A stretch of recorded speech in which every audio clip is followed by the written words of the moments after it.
Drug के खिलाफ लड़ाई में जुड़े हुए सभी विभागों के विभागाध्यक्ष, सभी सीएपीएफ के डीजी, राज्यों की एंटी नारकोटिक्स टास्क फोर्स के सभी अध्यक्ष और कई सारे संस्थानों के प्रतिनिधि, आप सभी का मैं आज के कार्यक्रम में मन से स्वागत करता हूं। एक प्रकार से ये हमारा दूसरा सम्मेलन है। 19 से संस्थागत लड़ाई को हमने मजबूती देने की शुरुआत करी। उसके बाद प्राथमिक तैयारी में 1-2 साल जाने के बाद हमने सम्मेलन की शुरुआत की है। और मैं मानता हूं कि ड्रग के खिलाफ हमारी जो लड़ाई है और देश के प्रधानमंत्री मोदी जी का नशामुक्त भारत का जो संकल्प है, वो तभी सफल हो सकता है जब ये लड़ाई को सिर्फ एनसीबी और भारत सरकार का गृह मंत्रालय नहीं, इस काम से जुड़े हुए भारत सरकार के सभी विभाग, राज्य सरकार के सभी विभाग और विशेषकर एंटी नारकोटिक्स टास्क फोर्स के पूरी टीम हर राज्य की, इसके साथ मनोयोग के साथ एक ही रास्ते पर चलकर इस संकल्प को अपना संकल्प बनाए, तभी नशा मुक्त भारत का संकल्प सिद्ध हो सकता है। और मैं सबसे पहले आप लोगों को बताना चाहता हूं कि मोदी जी ने देश के सामने 2047 में महान भारत की रचना की एक संकल्पना रखी। ऐसा भारत जो हर क्षेत्र में समूचे विश्व में सर्वप्रथम होगा, ऐसा भारत जो पूर्णतः विकसित होगा, ऐसा भारत जिसकी सुरक्षा की दीवारें इतनी अभेद होगी कि जिसको लांघने की कोई कल्पना ही न कर सके। अगर ऐसे भारत की रचना करनी है तो हमारी युवा पीढ़ी को ड्रग के दूषण से बचाना बहुत जरूरी है, क्योंकि किसी भी महान राज्य की संकल्पना, इसकी नींव उस देश की युवा पीढ़ी होती है। अगर हमारी आने वाली नस्लें ही खोखली हो जाएगी तो देश रास्ते से भटक जाएगा। और दुनिया में कई सारे उदाहरण हैं जहां पर इनके विकास की गति और ड्रग के चलन के बीच में सीधा संबंध हम आइडेंटिफाई कर सकते हैं। और हमारी एक और समस्या है, विश्व भर में जहां से ड्रग सप्लाई होती है, वो दोनों क्षेत्र दुर्भाग्य से हमारे नजदीक है। और हमारी आबादी भी इतनी बड़ी है, युवा धन भी हमारा इतनी विपुल मात्रा में है, विशाल संख्या में, कि अगर एक बार एक सीमा से ज्यादा ये बदी बढ़ जाती है तो इससे उभरना हमारे लिए बहुत लंबा समय लगेगा। इसलिए यही समय है कि हम इसके खिलाफ मजबूती के साथ लड़ें और आने वाले दिनों में ड्रग हमारे युवाओं की जीवन और हमारी अगली पीढ़ियां बर्बाद न कर पाए, इस प्रकार का एक तंत्र सुनिश्चित करें। आज यहां पर हम सब एकत्रित हुए तब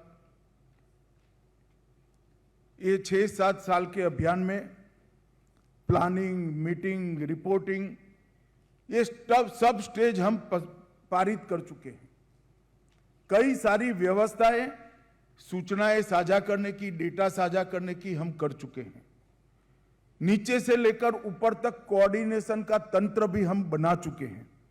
और मैं आगे बताऊंगा काफी सफलता भी हमें मिली है, मगर अब समय आ गया है एक्शन और एग्जीक्यूशन दोनों में लेवल बदलने का, स्केल बदलने का। अब हमारी लड़ाई ड्रग का खुदरा व्यापार करने वालों को पकड़कर ड्रग के व्यापार को कम करने की जगह 3 प्रकार की कार्टेल, एक तो देश के सभी एंट्री पॉइंट पर जो कार्टेल ऑपरेट करती है वो, दूसरा एंट्री पॉइंट से राज्य तक वितरण की कार्टेल है वो, और तीसरा राज्यों में जो पान की दुकान तक या नुक्कड़ पर पुड़िया बनकर बेचने तक की एक कार्टेल है वो।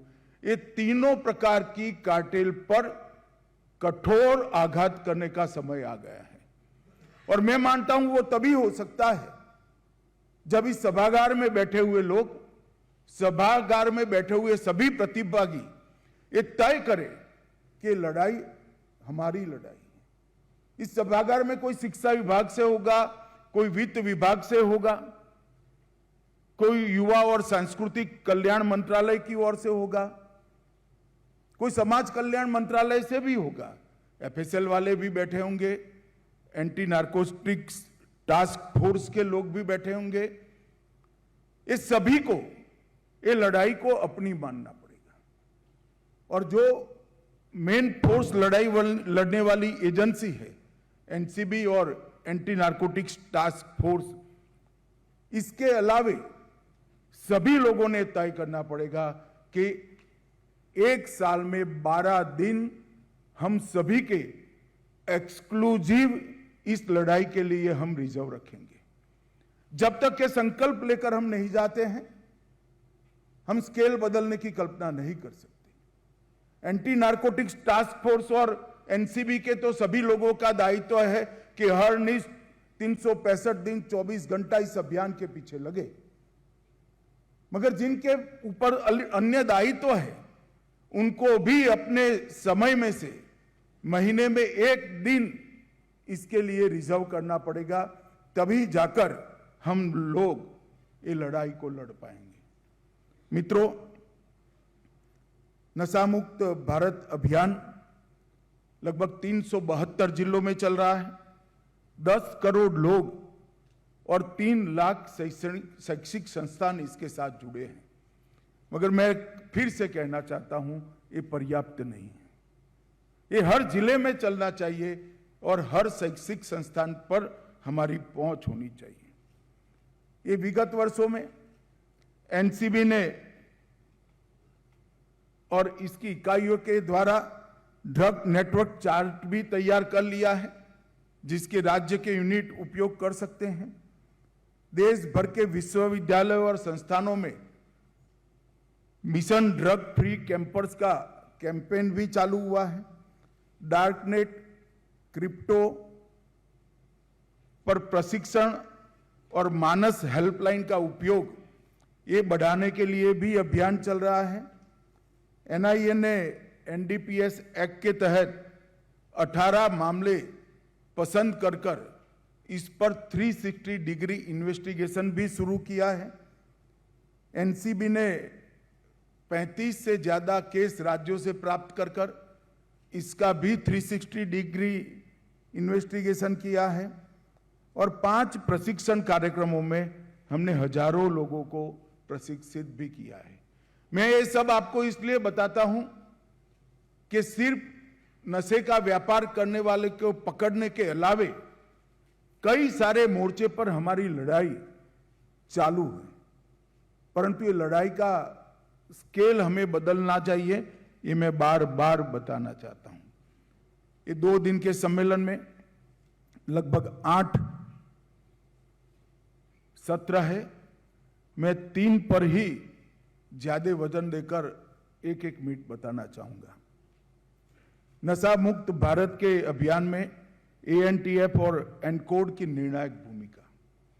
जब तक ये अभियान के लिए हर जिला संवेदनशील नहीं होता है, हर जिले की पुलिस संवेदनशील नहीं होती है, हर जिले का शिक्षा अधिकारी संवेदनशील नहीं होता है, ये अभियान सफल नहीं हो सकता।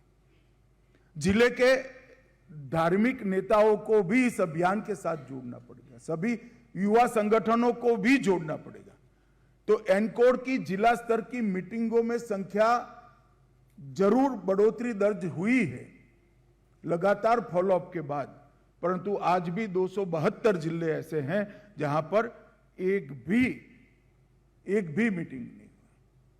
मैं सभी एएनटीएफ के प्रमुखों को कहना चाहूंगा, अपने अपने राज्य में सीधा पत्र लिखकर कलेक्टर को एनकोर की जिला की मीटिंग करने के लिए प्रेरित करिए और चीफ सेक्रेटरी से भी बात कर उनको प्रेरित करिए कि इसका वो फॉलोअप करें। दूसरा, भगोड़ों का निर्वासन और प्रत्यार्पण, ये दोनों चीजें बहुत जरूरी हैं। अब समय आ गया है देश भर के लोगों ने विदेश में बैठकर यहां ड्रग का व्यापार का काम करने वाले लोगों को हमारी कानून की नेट में लाने का। सीबीआई ने इसके लिए बहुत अच्छा काम किया है।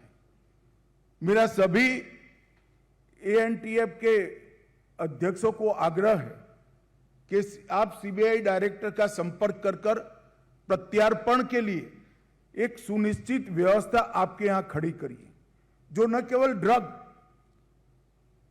टेररिज्म से लेकर गैंगों से लेकर सभी चीजों के लिए काम में आएगी, परंतु ये बेहद जरूरी है। और जिस तरह से प्रत्यार्पण जरूरी है, इसी प्रकार से प्रैक्टिकल अप्रोच से निर्वासन भी जरूरी है। यहां पर जिनको आपने जेल में बंद कर रखा है, वो कुछ न कुछ तरीके से यहीं से व्यापार को बढ़ावा दे रहे हैं। कुछ गाइडेंस गृह मंत्रालय ने दिए हैं, एक लिबरल अप्रोच लेकर, लिबरल अप्रोच उनके प्रति नहीं लेना है, लिबरल अप्रोच प्रक्रिया के प्रति लेकर उनको डिपोर्ट करने की व्यवस्था के लिए रास्ता सुनिश्चित करना चाहिए। इसकी भी एसओपी गृह विभाग जारी करने जा रहा है। आपने ग्राफिक्स देखे होंगे, सिंथेटिक ड्रग्स और लैब्स ये आने वाले दिनों में बढ़ेंगे। जैसे ही थोड़ी नकेल कसेंगे, इसका चलन बढ़ने वाला है। हर राज्य के एएनटीएफ के प्रमुख ने पैनी नजर से अपने राज्य में जो इस प्रकार की लैब है या सिंथेटिक ड्रग्स राज्य से बनकर राज्य में अथवा राज्यों के बाहर जा रहे हैं, इसको आइडेंटिफाई कर नष्ट करने की कार्यवाही करनी चाहिए। विगत एक साल में बहुत अच्छा काम हुआ है इस क्षेत्र में, मगर लैब बने ही नहीं, इस दिशा तक हमें जाना पड़ेगा, तभी जाकर नशा करने वाला व्यक्ति मेडिकल मतलब आरोग्य विभाग की शरण में जाएगा। इसको किसी भी फॉर्म में अगर ड्रग मिलेगा तो नशा मुक्ति की ओर नहीं जाएगा। ड्रग की अवेलेबिलिटी समाप्त होगी तो ही वो मेडिकल सहायता के लिए आगे आएगा और परिवार भी कंपल्सन के साथ उनको वहां छोड़ाएगा। तो हमने ये स्थिति लाने के लिए सिंथेटिक ड्रग्स और लैब को हमने समाप्त करने की दिशा में एक बड़ा अभियान करना है।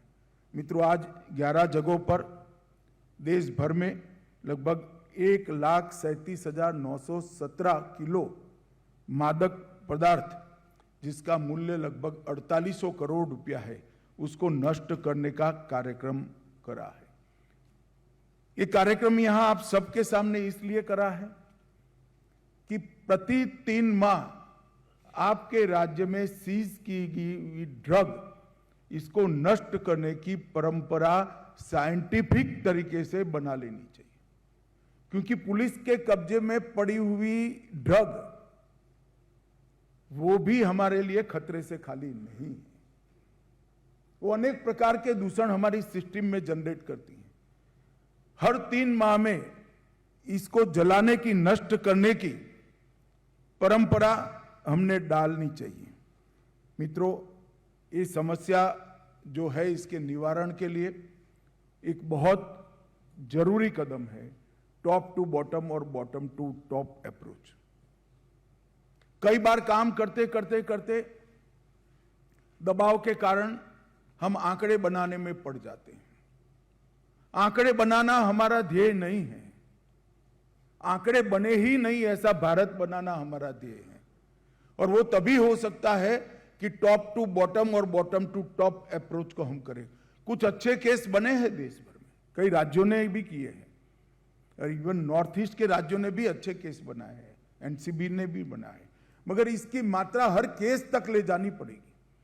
जब एंटी नारकोटिक्स टास्क फोर्स के हेड रिव्यू करे तब एक पुड़िया भी अगर मिलती है तो पुड़िया से देश में कहां से वो ड्रग एंटर हुई वहां तक की जांच, और देश की बंदरगाह पर अगर ड्रग सीज होती है, समंदर में सील होती है, तो वो कहां तक जाना था उसकी जांच।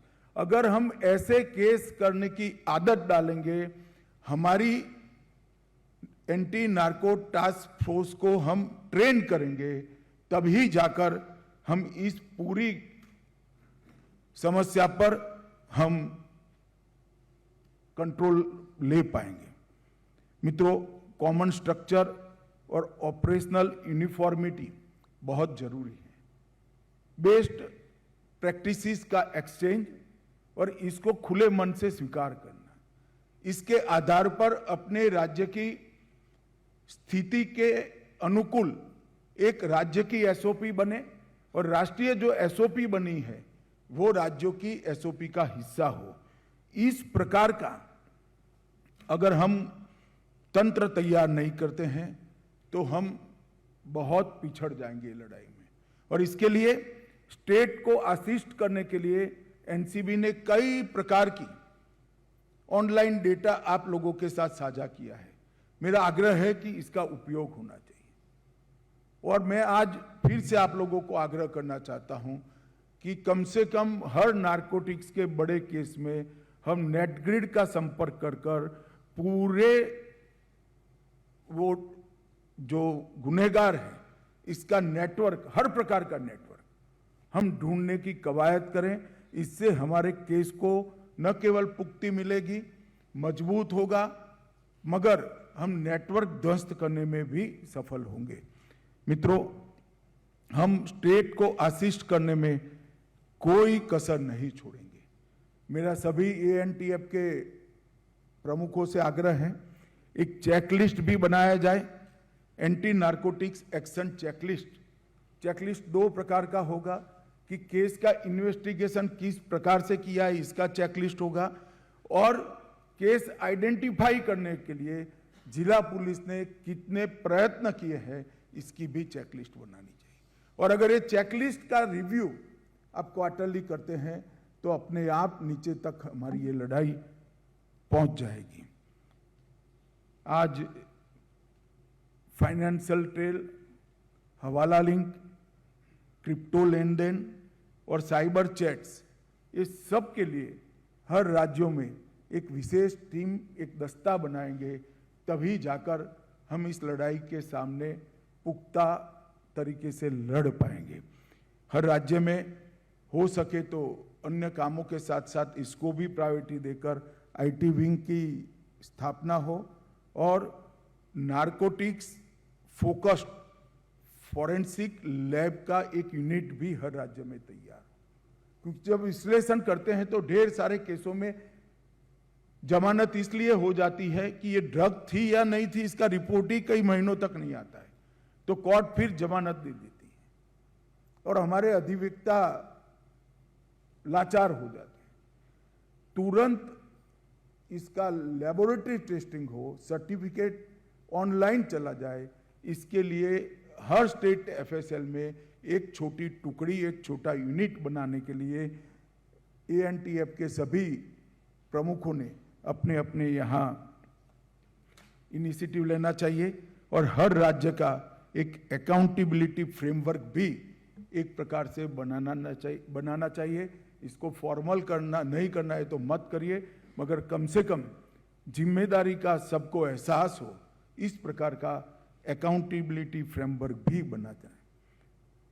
हर राज्य, मेरा आग्रह है कि कार्टेल पर एक उच्च स्तरीय स्ट्रेटेजी अपने अपने राज्य की बनाए। मैंने जो आगे आगे कहा वो तीनों प्रकार के कार्टेल के लिए आपके राज्य में कौन काम कर रहा है, इसकी एक उच्च स्तरीय स्ट्रेटेजी बनानी पड़े। इसमें एएनटीएफ के लोग अकेले काम नहीं कर पाएंगे, इसमें राज्य पुलिस को भी हिस्सा लेना पड़ेगा, राज्य पुलिस को भी शामिल करना पड़ेगा और विशेषकर डिस्ट्रिक्ट पुलिस को भी शामिल। गुनहगारों की संपत्ति का अगर आप ध्यान से अध्ययन करेंगे तो आपको मालूम पड़ जाएगा कि ये किस दर्जे का गुनहगार है। इसके पास से पकड़ी गई मात्रा सिर्फ पर्याप्त नहीं है, अगर इसकी संपत्ति में आश्चर्यजनक बढ़ोतरी हुई है तो निश्चित रूप से कार्टेल का एक बड़ा हिस्सा है। इस प्रकार के कई इन्वेस्टिगेशन के नॉर्म्स बनाकर हमने नीचे देने पड़ेंगे और जैसा मैंने कहा कार्टेल पकड़नी है तो darknet, cryptocurrency, communication pattern, logistics का एनालिसिस और financial flow, Meta data analysis और मशीन लर्निंग मॉडल जैसी तकनीक भी हमारे यहाँ बढ़ानी पड़ेंगी। मित्रों, मैं कुछ चीज़ों पर पहले भी बोल चुका हूँ मगर आज मैं फिर थ्रस्ट देना चाहूँगा कि मादक पदार्थों की तस्करी में विदेशी अपराधियों और भगोड़ों को वापिस लाने के लिए और यहाँ से निर्वासन के लिए एनसीबी, सीबीआई और राज्य पुलिस का एक समवायी तंत्र बने, वो बहुत जरूरी है और वो तंत्र राज्य पुलिस को अपने यहाँ स्थापित करना होगा, तभी जगह जाके हम ये कार्टेल को नष्ट कर पाएंगे। सभी पात्र मामलों में पीट एनडीपीएस लगाने में कोई झिझक नहीं करनी चाहिए। पीट एनडीपीएस का उपयोग जितना बढ़ेगा, नए गुनहगारों की संख्या बढ़ने में हमें इतनी बढ़ती हुई रोकने में हमें इतनी ही सफलता मिलेगी। प्रत्येक राज्य में प्रोसिक्यूशन की व्यवस्था को एनसीबी के ऑनलाइन पोर्टल पर दिए गए केसों का स्टडी कर चुस्त दुरुस्त करना पड़ेगा और लैब पर मैं फिर से कहना चाहता हूं, लैब पर हमने काफ़ी बड़ी मात्रा में कठोर कार्यवाही करने का समय आ गया है। एनआईए को आपके यहाँ से कुछ विशिष्ट प्रकार के केस जो अंतर्राज्य और अंतर्राष्ट्रीय है वो अगर आप भेज सकते हैं तो एनआईए निश्चित रूप से आपको सहायभूत होगी, ऐसा मेरा आप सभी से निवेदन है। राज्य की एनकोड की बैठक कई जगह होती है मगर पोर्टल पर इसका रिपोर्टिंग नहीं होता है, तो कम से कम पोर्टल के रिपोर्टिंग को भी हम ढंग से कर ले, इसके लिए हम सब ने एक्टिव होना पड़ेगा। 1933 को उपयोग हमने जितना हो सके उतना महत्तम करना चाहिए। एक त्रिकोणीय रणनीति के तहत हमने कदम उठाने पड़ेंगे। ड्रग की सप्लाई चेन के लिए हमारा रूथलेस अप्रोच होना चाहिए, डिमांड रिडक्शन में एक स्ट्रेटेजिक अप्रोच होना चाहिए और हार्म रिडक्शन में ह्यूमन अप्रोच होना चाहिए। ये तीनों अप्रोच के साथ एंटी नारकोटिक्स टास्क फोर्स ने आगे बढ़ना चाहिए। तीनों काम नारकोटिक्स को लड़ाई लड़ने वाली टीम के ही है, चाहे आदत छुड़वानी हो, चाहे अभिभावक को सचेत करना हो, चाहे स्कूल के तंत्र को इसके साथ जोड़ना हो, चाहे धार्मिक नेताओं को अभियान के साथ जोड़ना हो, ये सभी जिम्मेदारी एएनटीएफ के विभाग अध्यक्ष की है, ऐसा मैं मानता हूं। तो उस दृष्टि से हमने आगे बढ़ना चाहिए और ढेर सारे प्रयास हुए। मैं इसका नतीजा भी आपको बताना चाहता हूं। तो 2004 से 13 तक जब्त ड्रग्स की मात्रा देश में 26 लाख किलो थी और 14 से 25 तक 26 लाख से बढ़कर 1 करोड़ किलोग्राम से ज्यादा ड्रग हमने पकड़ी है। ये बताता है कि हम प्रयास करते हैं तो सफल मिलता है। 4 गुना बढ़ोतरी, मगर अब सवाल है प्रयास को और आगे ले जाने का। और जब ड्रग का मूल्य 40,000 करोड़ का ड्रग 10 साल में पकड़ा गया था, अब इस 10 साल में 1,65,000 करोड़ का ड्रग पकड़ा गया है। ये बहुत बड़ी उपलब्धि है हमारी। और हमारी गति बढ़ानी पड़ेगी, प्रयास तेज करने पड़ेंगे और स्ट्रेटेजिक अप्रोच के साथ प्रयास करने पड़ेंगे। तो मैं मानता हूं हम नशा मुक्त भारत की कल्पना के बहुत नजदीक पहुंच जाएंगे। जो डिस्पोजल की बात मैंने करी, इसमें 3,63,000 करोड़ का ड्रग अगले 10 साल में 4 से 14 में डिस्पोज हुआ था और 14 से 25 में 35,21,000 करोड़ का ड्रग डिस्पोज हुआ है।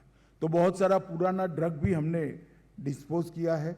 और मूल्य की बात करें डिस्पोज ड्रग के, तो 8,150 किलो का ड्रग डिस्पोज हुआ था, इसकी जगह 71,600 करोड़ का ड्रग डिस्पोज कर पाए। मित्रों, अफीम के विनिष्टीकरण में तो हमें बहुत सफलता मिली है। 2020 में 10,700 एकड़ का हमने विनिष्टीकरण करा था, 21 में 11,000, 22 में 13,000, 23 में 22 के सम्मेलन में हमने संकल्प लिया था, 23 में 13,000 से बढ़कर 31,768 एकड़ हमने विनिष्ट किया। और इसी प्रकार से कैनेबिस का भी 21,000 से बढ़कर 34,000 एकड़ तक हम पहुंचे। ये बहुत बड़ी उपलब्धि है। हजारों एकड़ ड्रग जब विनिष्ट होता है तो हम कितने लोगों को बचा पाए, इसका हमें संज्ञान होना चाहिए। यहाँ जो ANTF के अध्यक्ष हैं, जहाँ पर ये दोनों अफीम और कैनबिस की खेती होती है, वो राज्यों के अध्यक्षों को मेरा आग्रह है, ड्रोन का उपयोग कर कर, अपनी सूचना तंत्र का उपयोग कर कर एक खेती को विनिष्ट करने का एक विशेष अभियान जब बुआई होती है इसके 1 माह बाद लेना चाहिए, जिससे बुआई का खर्चा उनके सर पर पड़ेगा, तो अगली बार बुआई करने से वो रोकेंगे।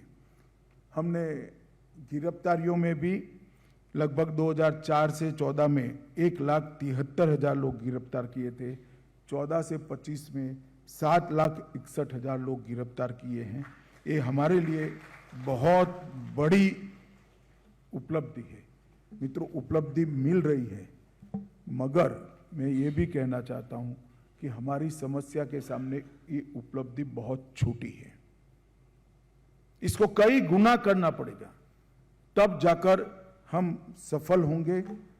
और मुझे विश्वास है कि हम जरूर सफल होंगे।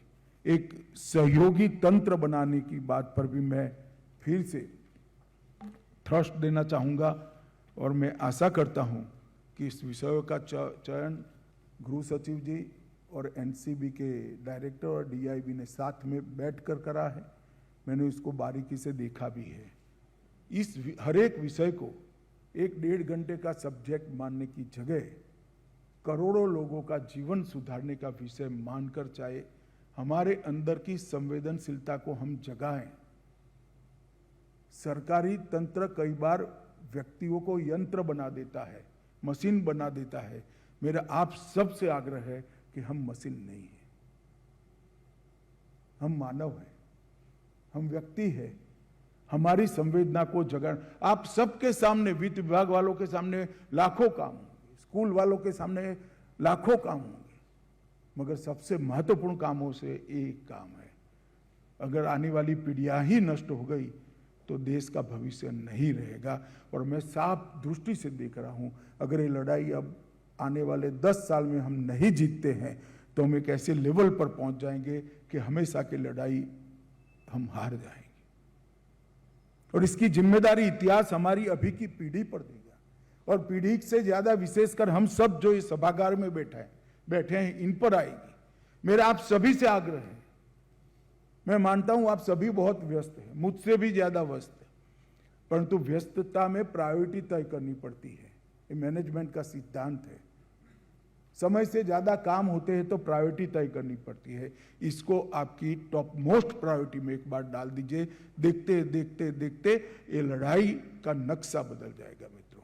और मेरा फिर से एक बार आग्रह है कि अब छूट-फूट केस करने की जगह जो ANTF के अध्यक्ष है वो तीनों प्रकार की कार्टेल पर अपना ध्यान दे, कार्टेल को नष्ट करने पर ध्यान दीजिए।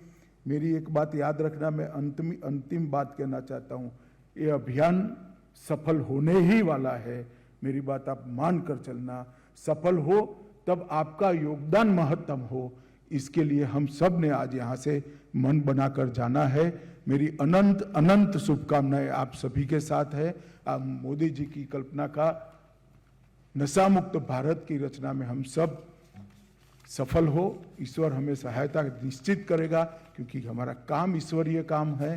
आप सभी लोग संवेदना के साथ इस अभियान से जुड़े, ऐसी मेरी करबद्ध प्रार्थना कर फिर से मेरी वाणी को विराम देता हूं। नमस्कार।